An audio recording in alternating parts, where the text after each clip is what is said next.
Buenos días. Quiero compartir con ustedes mis impresiones respecto al texto de Peter McLaren, La educación revolucionaria en tiempos posrevolucionarios, repensar la economía política de la educación. Este autor nos hace ver y entender que si bien los tiempos nos hacen pasar en este punto de la historia por un proceso en las prácticas culturales y la reevaluación, el reencuentro con algunos conceptos que hemos trabajado a lo largo de la historia. El primero de ellos al que me voy a referir es el capitalismo. El capitalismo como una corriente filosófica nos dice que los medios son finitos y que pueden situarse en beneficio de una subclase respecto a la otra. ¿Qué nos dice? Bueno, pues la riqueza y con ello el poder se obtiene a través de la posesión de los medios de producción. ¿Y qué implica? Bueno, el capitalismo implica la explotación de un recurso, llámese un recurso natural, un tiempos, incluso la información. ¿Qué necesita para perpetuarse? Bueno, necesita un modelo educativo. Un modelo educativo implica la aceptación del capitalismo como una manera de vida y la alienación, que consiste en considerar el capitalismo como la única manera normal de vivir. ¿Qué significa para nosotros o en qué implicaciones tiene? Lo primero es que se educa para un mundo laboral donde las características que demande esta capacidad laboral son las que van a determinar los contenidos de los procesos educativos. Se busca los cambios en clase social a partir de la adquisición de capitales y el encuadre o el hacer la homogeneidad del pensamiento. ¿Qué otra característica tiene? Bueno, se trabaja para vivir. ¿Qué significa esto? Bueno, todos nosotros realizamos labores, estas labores, intención de una pauta, de una producción a la que estamos sujetos, por la cual recibimos un salario justo o no, y es otra discusión, con la promesa de que en un futuro viviremos mejor. Y la final pauta de este modelo, o que implica este modelo, es se consume para vivir. ¿Por qué? Bueno, tenemos que clasificarnos de acuerdo a nuestro estilo de vida, que depende de en qué gastamos, cómo satisfacemos nuestras necesidades y sobre todo cómo nos convertimos en consumidores secuenciales de algunos servicios o benefactores. Un segundo concepto que tenemos que retomar a través del trabajo de McLaren es el de neoliberalismo. Este concepto del neoliberalismo, él nos dice, ok, podemos trabajar con él bajo la pauta de que sigue siendo capitalismo, sin embargo, este capitalismo, llamémosle renovado, más moderno, ¿sí? Tiene su auge a partir de la Primera Guerra Mundial. Bueno, el Estado tiene ciertas obligaciones por ser Estado, y un Estado se compone de territorio, población y gobierno. ¿Qué dice el neoliberalismo? Bueno, no te quedes tu gobierno o Estado con toda la responsabilidad de atender este tipo de pautas. Comparte alguna de ellas con esto, con nosotros. Respecto al territorio, bueno, pues danos los recursos, ¿sí? Todos los recursos están disponibles a la explotación. Podemos hablar en el caso de México, las minas de oro en Sonora, las playas en el sureste, la selva, en fin. Todo ello es negociable a partir de la reposición igual, justa o no, de cierta cantidad económica. Respecto a la población, que nos dice el neoliberalismo, bueno, la cosificación del trabajador. El trabajador ya no es un ser humano, simplemente es un ente como un remache, un engrane, funciona, qué bueno, no funciona, lo cambiamos por el que sí. Es una parte simple de la cadena productiva. Y finalmente, respecto al gobierno, bueno, el gobierno tiene cierta obligación hacia sus ciudadanos, llámese el tipo de gobierno que sea.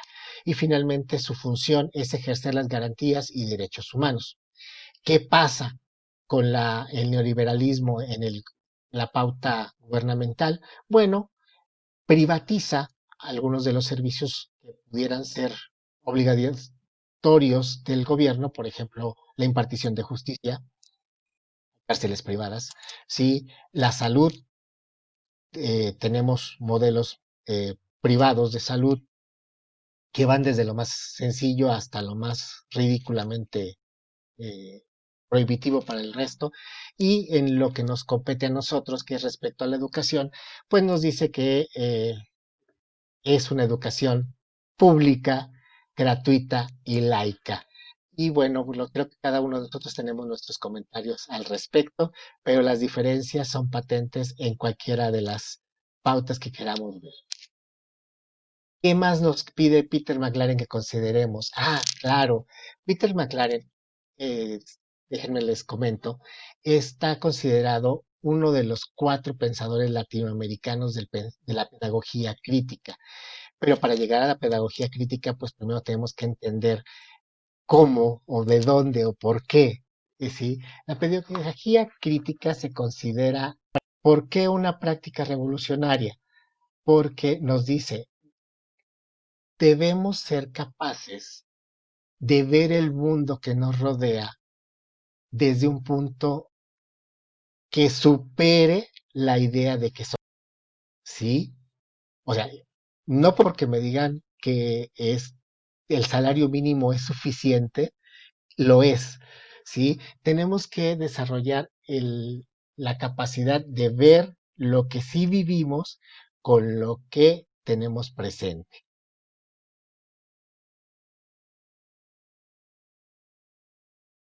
¿Quiénes son los expositores de la pedagogía crítica? Bueno, en Latinoamérica, el básico, así el super wow, Paulo Freire, después sigue Giraud, Michael Apple y Peter McLaren. Esa foto, por cierto, es la de Facebook.